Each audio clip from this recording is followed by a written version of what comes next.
दोस्तों राधे राधे। आप सबके बीच में बहुत प्यारी सी सोहर गीत है, लास्ट तक जरूर सुनिएगा और सपोर्ट करिएगा।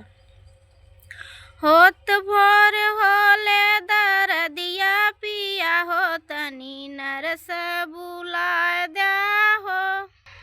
होत भोर होले दरदिया पिया हो तनी नरस बुलाए द्या हो।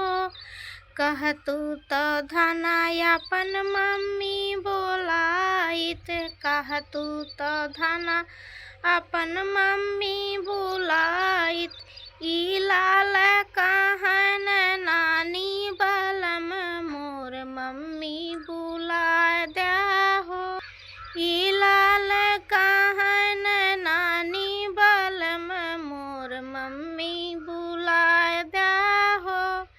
होत भोर होले दरदिया पिया हो तनी नरस बुला द्या हो। कहतू तो धनायापन भाभी बोलाइत, कहतू तो धनायापन भाभी बुलाइत। ई लाल कहन मामी बलम मोर भाभी बुला द्या हो।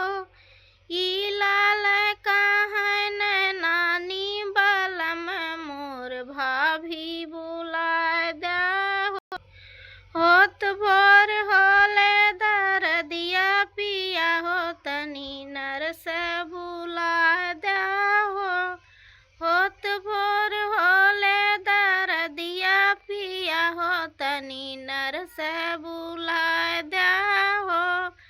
कहतू तो धनायापन बहिनी बोलाइत, कहतू तो धना अपन बहिनी बोलाइत। ई लाल कहन मौसी बलम मोर बहिनी बुला द्या हो। ई लाल कहन मौसी बलम मोर बहिनी